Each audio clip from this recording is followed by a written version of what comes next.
बुध पक्का है। करेक्ट। तो तीसरा जो घर है मंगल यहाँ का कारक है, ठीक है। और यहाँ पे जेमिनी राशि आती है काल पुरुष में, तो इसलिए हमने यहाँ लिख भी रखा है, ये देखो। तो ये बुध की जमीन है, ठीक है, बुध की जमीन है ये, और मंगल यहाँ का कारक हुआ। तो बेसिकली जब भी हमें किसी हाउस को असेस करना है, हमेशा याद रखना आप उस घर का कारकत्व, वो वहां पे कौन सा प्लैनेट उच्च का होता है, नीच का होता है, वो किसका घर है, किसकी जमीन है, सबसे पहले आपको वो याद रखना है। कौन सी जड़ राशि है, किसकी जड़ राशि है वो, फिर उसके बाद अगला कदम फिर आगे आता है, अगला कदम आगे आता है। तो हमको पता है यहाँ पे मंगल और बुध की एनर्जी है यहाँ पे, क्योंकि मंगल यहाँ पे का कारक है, बुध की यहाँ पे जमीन है। तो ये मसनूई सैटर्न बनाता है, मसनूई सैटर्न बनाता है, जिसका जो जो नेचर है वो मंदा राहु है, जिसका जो असर है वो मंदा राहु है। तो मैं एक एग्जाम्पल के थ्रू आपको एक और समझाता हूँ कि मान लीजिए यहाँ पे किसी का ना एक एग्जाम्पल है, मंगल है, और यहाँ पे हम कहते हैं कि यहीं पे चलो बुध भी बैठा हुआ है, एक एग्जाम्पल दे रहा हूं मैं आपको। और किसी का कुंडली में राहु ना इस वाली कुंडली में लिख देते हैं, वहां जगह नहीं है, या तो राहु यहाँ है, या राहु यहाँ है, या राहु यहाँ है, ठीक है, और भी बहुत कंडीशन हो सकती है। तो इन अगर घरों में राहु है, तो वैसे भी राहु अच्छा नहीं माना जाता इन घरों में। एक राहु यहाँ मिल गया हमें खराब, आइदर ऑफ दीज हाउस, और एक हमें थर्ड हाउस में मिल गया क्योंकि मसनूई बन गया। तो मतलब कहने का मतलब ये कि उसके चार्ट में राहु जो है वो बहुत पीड़ित हो सकता है, राहु उसको बहुत प्रॉब्लम कर सकता है। तो आप ऐसे भी पता लगाएं, ठीक है। तो थर्ड हाउस क्या है? थर्ड हाउस है हमारे नेबर। थर्ड हाउस क्या है? हमारा करेज, हमारा ये शो करता है हमारे हैंड, स्पेशली राइट हैंड। ये शो करता है हमारी जो टीनेज होती है ना, उसको, उस आयु को शो करता है, ये हमारे सिबलिंग्स को शो करता है। ये साउथ की डायरेक्शन है, मतलब लाल किताब वास्तु में ये साउथ की डायरेक्शन को शो करता है, ये साउथ की डायरेक्शन को शो करता है। और उसका अगर वो जो घर के जैसे आपको बताया था मैंने कि जैसे मार्स है, वीनस जैसे जो खुद के घर को ही मतलब बैठे हुए हैं अपने घर पर, जी तो जी, उसका भी अलग इफेक्ट होता है कि it is just I had heard and I had read somewhere that it makes मतलब अपना घर का जो वैल्यू है, मतलब वो इतना प्रॉब्लम नहीं देता है क्योंकि खुद अच्छा, का घर, ऐसे पता नहीं मुझे कितना सही है। नहीं नहीं नहीं, सही है, सही है, बिल्कुल सही चीज है। अब हमको, हम इसीलिए हम क्या करते हैं, I am using one term which I am not sure whether it's a correct और रॉन्ग, पोस्टमार्टम जिसको बोलते हैं। हम जब भी किसी कुंडली को संशोधन करते हैं, उसकी विवेचना करते हैं, उसको दुरुस्त करने की कोशिश करते हैं, तो हमको ये जानना जरूरी हो जाता है कि अगर वो घर उसी जिस प्लैनेट का है वो माना गया और वो उसमें हो, तब भी वो खराब असर दे सकता है, वो तब भी खराब कर सकता है। इसलिए हमेशा मैं ये बोलता हूं कि आप हमेशा ना देश काल पात्र को समझें। देश काल पात्र यानी एक जातक आपके पास आया, मान लीजिए एक उसकी एज 40 ईयर्स के आसपास है या 35 ईयर्स के आसपास है, और मैं कहता हूं कि तीसरे घर में या तो मंगल है या बुध है या दोनों है, मान लेते हैं। अब मंगल ब्लड का कारक है, बुध किसका कारक है? नसों का कारक है, हमारी बहन बुआ को रिप्रेजेंट करता है, हमारे शरीर में जो स्नायु तंत्र है, हमारा जो नर्वस सिस्टम है उसको रिप्रेजेंट करता है, ठीक है। मान लीजिए जातक ने आपको 35 ईयर्स उसकी एज है, उसने आपको कांटेक्ट किया, उसने बोला कि सर मुझे ये प्रॉब्लम है, मतलब मैं कहीं ना कहीं मुझे सर्वाइकल स्पॉन्डिलाइटिस की प्रॉब्लम है, या मुझे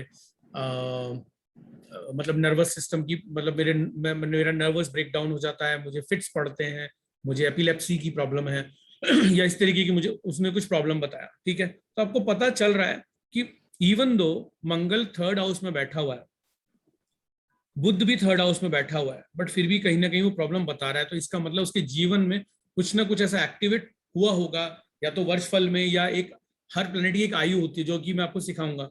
तो हो सकता है उस एज में कुछ ऐसा एक्टिवेशन हो गया हो कि वो हाउस भी खराब हो गया, वो ग्रह भी खराब हो गया, इसलिए वो जातक को कहीं ना कहीं उस समय रिवर्सल ऑफ पेंडिंग कर्मा, यानी कि उस समय इससे पे बैक टाइम, अब उसको दुख आ रहे हैं, अब उसको he needs to pay back in the terms of sufferings, pay back in the terms of problems, hardships. तो कोई भी प्लैनेट कहीं पर भी बैठ के जीवन भर, this is not a guarantee it will give always good and good, ऐसा जरूरी नहीं है। चाहे चाहे शुक्र दूसरे घर में बैठा हो जहां पे उसकी टॉरस साइन आती है, चाहे मंगल पहले घर में बैठा हो, चाहे सूर्य 5वें घर में हो, चाहे बृहस्पति 9वें घर में हो। यानी मैं क्या कर रहा हूँ, जिनकी जो जड़ राशि में वहां बैठा रहा हूँ उसको, आप ये देखिए ना टेबल, मैं कोशिश कर रहा हूँ कि वहां बैठा रहा हूँ, बट फिर भी प्रॉब्लम उसको आ सकती है। शनि 10वें घर में है तो इट डज नॉट मीन कि ऐसे जातक को कार्य में, उसके कार्यस्थल पे प्रॉब्लम नहीं होगी, हो सकती है, क्यों नहीं हो सकती, हो सकती है, देर मे बी ए कंडीशन, हो सकती है। तो आपका जो क्वेश्चन है बिल्कुल ठीक है कि जो वहां पर जो प्लैनेट बैठता है, कहा यही जाता है कि वो खराब नहीं करेगा, मगर ऐसा नहीं है, क्योंकि इस चीज का मैं एक ट्रांसलेशन समझाता हूं आपको। वैदिक ज्योतिष में बोला जाता है कि भाई, एग्जाम्पल के तौर पे समझा रहा हूँ, शायद आपको और अच्छे से समझ में आए, कि माना कि किसी का देखना है कि भाई कोई पर्टिकुलर हम चीज को असेस कर रहे हैं, मान लीजिए चलो जॉब को असेस कर रहे हैं, यानी कार्य को असेस कर रहे हैं, तो यानी कि हमको क्या देखना है, मेन 10th हाउस को देखेंगे, 10th हाउस के लॉर्ड को देखेंगे, यानी कि हम क्या देख रहे हैं, भाव यानी 10th हाउस, भावेश यानी 10th हाउस का लॉर्ड, और कारक, तो कारक कौन होता है, जॉब का या कार्य का शनि। तो हमको तीनों चीजें देखनी है, ऐसे ही हमको यहाँ हर चीज देखनी पड़ेगी कि कहाँ पे कौन सा ग्रह खराब है, कौन सा घर खराब है, वो सब कुछ देखना पड़ेगा हमको। तो जब तीनों चीजें खराब हो जाती हैं, तब जब जाके हम बोलते हैं कि ये चीज खराब है, इसके इसके इस लाइफ मतलब इस जातक को इसके सुख नहीं मिल रहे जीवन में। यानी अगर किसी का 7वां घर खराब है, 7वें घर का मालिक भी खराब है, और उसका जो कारकत्व है, यानी कि जो जो जो भी 7वें घर का कारक होता है वो भी खराब है, तो हो सकता है शादी के बाद कभी उस जातक की बने ही ना अपने पार्टनर के साथ। तो यानी वो सुख है ही नहीं, क्योंकि भाव भावेश कारक सारे पीड़ित हैं। ओके, तो थर्ड हाउस रिप्रेजेंट करता है हमारा short travel, third house represent करता है इनकम ऑफ आवर चाइल्ड, क्योंकि 5th हाउस हमारा हमारे बच्चे हैं, और वहां से 11वां घर होता है, तो इसकी इनकम शो करता है। It is a luck of our partner, क्यों, क्योंकि पार्टनर का घर 7वां है, और 7वें से ये 9वां घर होता है, तो हमारे ये पार्टनर का लक भी है। तीसरा घर रिप्रेजेंट करता है जो राइट हैंड में हम मौली बांधते हैं ना, वो उसको रिप्रेजेंट करता है, जो लाल कलर का जो मौली बांधते हैं उसको रिप्रेजेंट करता है। ठीक है, पक्का घर जड़ राशि तो हमने समझ ली, क्योंकि जड़ राशि यहाँ पे बुध की है, पक्का घर ये यहाँ पे मंगल का है। और दृष्टि संबंध मैंने ऊपर एक चार्ट बनाया है, मैंने ये बताने की कोशिश की है कि जो तीसरा घर होता है ना, तीसरे घर का जो प्लैनेट होता है, वो हमेशा 11वें घर के प्लैनेट को और 9वें घर के प्लैनेट को देखता है हमेशा। This is a rule.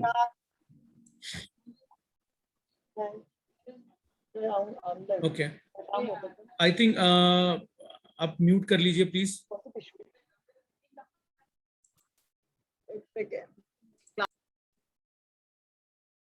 Okay, यहां तक क्लियर हुआ आपको?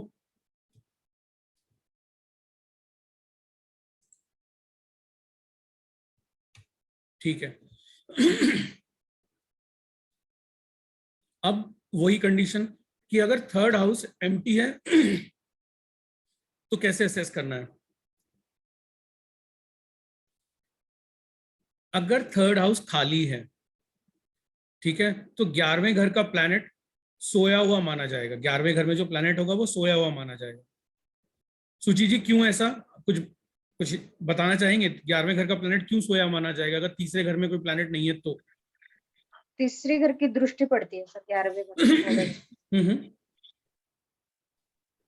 तो इसको थोड़ा और इलैबोरेट करके बताओ आप कि सर अगर तीसरे घर में कोई प्लैनेट है ही नहीं तो 11वें घर के प्लैनेट को कोई देखेगा भी नहीं, तो 11वें घर का प्लैनेट सोया हुआ होगा, और 11वां घर हमारी इनकम है, तो होगा क्या, ऐसा जातक क्या बोल सकता है कि सर देखो मेरे 11वें घर में तो एग्जॉल्टेड शनि बैठा हुआ है, या वहां पे बोल सकता है इतना अच्छा सर जुपिटर बैठा हुआ है फिर भी कोई इनकम नहीं है, ये हो सकता है, ये बोल सकता है। तो one of the reasons is हो सकता है, वन ऑफ द रीजंस बता रहा हूँ कि तीसरे घर में कोई प्लैनेट नहीं होगा।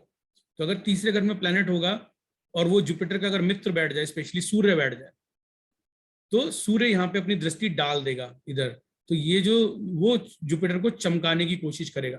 तो बेसिकली ये तब सोया हुआ नहीं माना जाएगा 11th हाउस का जुपिटर को।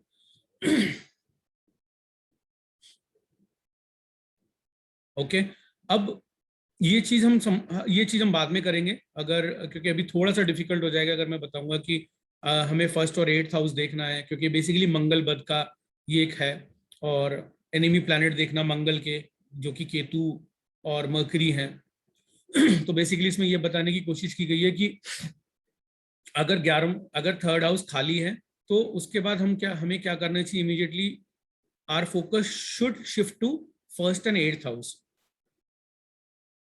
तो 1st और 8th हाउस को असेस करना है हमें कि यहाँ पे कौन से प्लैनेट है, और हमें देखना है कि 1st और 8th हाउस में यहाँ पे मंगल के जो हैं जिनसे उनकी मित्रता नहीं है वो तो नहीं है, जैसे कि यहाँ पे 1st हाउस में केतु तो नहीं है, या इधर तो केतु नहीं है, या इधर बृहस्पति तो नहीं है, सॉरी मरकरी तो नहीं है, क्योंकि ये मंगल के से मतलब जो है फ्रेंडशिप नहीं रखते। तो बेसिकली हम क्यों देख रहे हैं, हम इसलिए देख रहे हैं हमको 3rd हाउस मिला खाली, क्योंकि यहाँ का कारक माना जाता है। तो हमने मंगल की राशियों पे असर हमने देखा कि पहला यहाँ पे जो राशि है एरीज, फिर हमने देखा यहाँ पे स्कॉर्पियन साइन। तो हमको बेसिकली मंगल के इन दोनों घरों को देखना है कि ये तो पीड़ित नहीं हो रहे। तो जैसे मैंने बोला कि वैदिक ज्योतिष में हम भाव भावेश कारक देखते हैं, ऐसे ही हमको यहाँ पर भी देखना है। अगर हमने देखा कि कारक मंगल यहाँ पे नहीं है जो कि 3rd हाउस का कारक है, तो आप इमीडिएटली उस भाव पे जाएंगे जो मंगल के भाव है। तो मंगल के कौन से भाव हैं, लाल किताब में एज पर कालपुरुष कुंडली कौन से हैं, 1ला और 8वां। तो आप सबसे पहले देखिए कि वो घर तो पीड़ित नहीं है मंगल के, क्योंकि Mangal will not feel good. अगर मंगल के घरों में उसके शत्रु होंगे तो Mangal definitely will not feel good, और ये मंगल बद हो जाएगा डेफिनेटली। तो फिर मंगल बद के उपाय करने पड़ेंगे इस कंडीशन में, अगर पहले घर में केतु या मरकरी या 8वें घर में हो। सेम ऐसा ही सेम ये रूल इन्होंने बताया यहाँ पे कि अगर 3rd हाउस खाली है, यानी 3rd हाउस बुध का होता है जो उसकी जमीन है, तो हमको देखना है कि 6 और 7वें घर में हम देखेंगे, 6 और 7वें घर में यहाँ पे कि बुध के तो दुश्मन ग्रह नहीं है, यानी केतु और एंड मार्स। सेम यहाँ पे देखेंगे 7वें में। सुचि जी 7वें में क्यों देखेंगे? मर्क्यूरी कारक है सर वहां पर 7th। हाँ करेक्ट। क्योंकि यहाँ पे जो मर्करी जो होता है फील गुड वाई, बिकॉज यहाँ पे लिब्रा साइन होता है शुक्र का, तो शुक्र से इनकी मित्रता होती है बुध की, इसलिए यहाँ पे हम देख रहे हैं 7वें घर को भी और 6ठे घर को भी। तो बेसिकली अगेन वही प्रिंसिपल, अगर हमें बुध को एनालिसिस करना है, जो कि क्वेश्चन पूछा अभी रश्मि जी ने कि अगर कहीं पे कोई प्लैनेट है तो कैसे पता चले वो अच्छा है बुरा है, क्योंकि वहां पे तो अच्छा माना जाएगा। तो बेसिकली इतना डीप डाउन जाते हैं, मतलब आप ज्योतिष में जा सकते हो, वैदिक ज्योतिष में भी और यहाँ पर भी। तो यहाँ पर भी आप कैसे जा रहे हो, आप बेसिकली बुध के 2 और घरों को भी असेस कर रहे हो। तो पहला घर तो होता है एक तो ये 3rd, यहाँ पे ये वाली राशि होती है, और फिर एक होता है 6ठा जहाँ पे वर्गो साइन होता है, और एक जा रहे हो 7वां जहाँ पे ये यहाँ पर इसकी बेसिकली माना जाता है ये बुध की जमीन है, खेती वाली जमीन बोला जाता है बेसिकली। ठीक है, इसलिए देख रहे हैं। तो अगर ये कंडीशन होगी तो क्या होगा, अब दोनों में पहले वाले और इसमें क्या लॉजिक है। तो हम ये देखना चाह रहे हैं, बुध होता है हमारा इंटेलेक्ट, बुध होता है हमारा बिजनेस।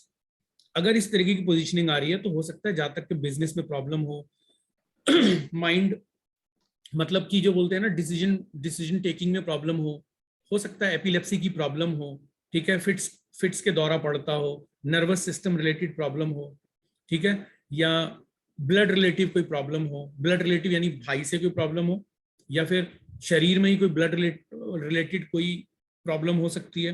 केतु रिलेटेड प्रॉब्लम जो जैसे कि मैंने बताया कि नेल्स का उखड़ना, खराब होना, ठीक है, उनमें प्रॉपर वो पिंक कलर नहीं होना, ठीक है, इस तरीके की चीजें देख सकते हो। ननिहाल, छठा घर ननिहाल होता है, मामा से रिलेशनशिप होते हैं, वो चीज आप पता कर सकते हो ये पता करके, ठीक है। और मंगल से करेज देख सकते हो, सोशल सर्कल देख सकते हो, इंटेलेक्ट देख सकते हो। तो basically you can go so deep down, इतना इतना भी आप देख सकते हो उसके अंदर। अब थर्ड हाउस का जो प्लैनेट होता है, आप ऊपर वाले चार्ट में देखो तो मैंने लिख रखा है कि थर्ड हाउस का जो प्लैनेट होता है ना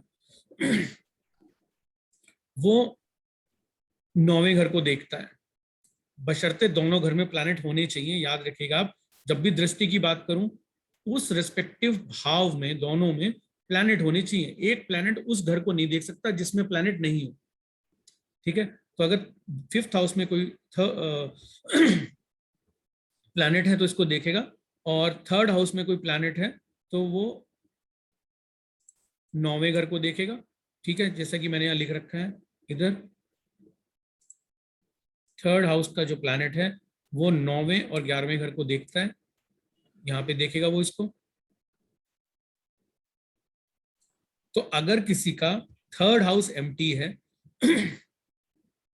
सो 9th और जो 11th हाउस है वो स्लीपिंग प्लैनेट होंगे। यानी कि ऐसा जातक बोलेगा कि सर मेरा तो भाग्य ही सोया हुआ है, मेरा तो भाग्य ही काम नहीं करता, मेरी इनकम भी कुछ नहीं है, मतलब ना तो मुझे फादर के साइड से कोई सपोर्ट है, क्योंकि 9th हाउस भाग्य है तो 9th हाउस पिता भी है, 11th हाउस इनकम है तो 11th हाउस सोशल सर्कल भी है, फ्रेंड्स का भी